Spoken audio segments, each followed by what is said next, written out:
Հայրենական մեծ պատերազմի մասնակից այն զինվորականներն են, որոնց սխրանքների ու հերոսական դրվագների մասին պատմությունները լսել են մի քանի սերունդ։ Խորհրդային բազմազգ ժողովրդի խիզախումները 1941-ից 45 թվականներին վճռորոշ դեր ունեցան հաղթանակի համար։ 80 տարի անց եւ միշտ այդ սխրանքների մասին իրողությունները սերունդներին է փոխանցվելու։ Պատկերազարդ այս ցուցանակներում համառոտ տեղեկություններ կան պատերազմի բովով անցած զինվորականների մասին։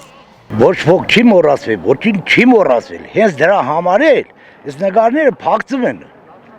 որ ոչ ոք չմոռանա։ Հիշեն, մեր հերոսներին հիշեն, անկախ են բանից ինչ ազգության մարդիկ են, բոլորը պիտի հիշեն։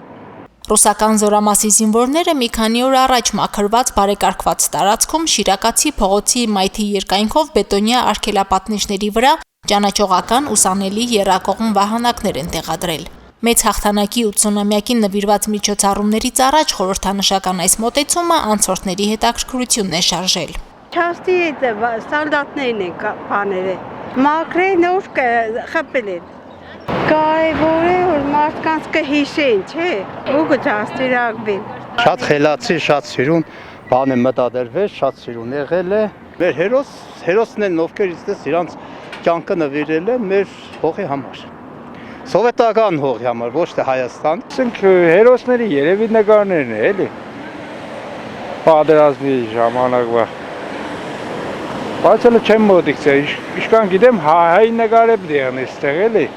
Հայ զինվորականների լուսանկարները այս շարքում իհարկե շատ են։ Ֆաշիստական Գերմանիայի դեմ խորհրդային երկրի ժողովուրդները հայրենական կռիվ էին մղում։ Ամեն ինչ ռազմաճակատի համար, ամեն ինչ հաղթանակի համար լոզունգով միլիոնավոր քաղաքացիներ ռազմաճակատ էին մեկնում։ Սրբազան պատերազմում մեծ էր հայերի ներդրումը, նրանցից շատերը ռազմական գործի փառավոր ճանապարհ են կերտել։ Առաջինն աչքի է ընկնում խորհրդային միության մարշալ Հովհաննես Բաղրամյանի մեծ լուսանկարը, որտեղ նաև կարդում ենք. Հայազգի գլխավոր զորահրամանատարն առանցքային ու կարևոր դեր է ունեցել հայրենական մեծ պատերազմում տարած հաղթանակներում։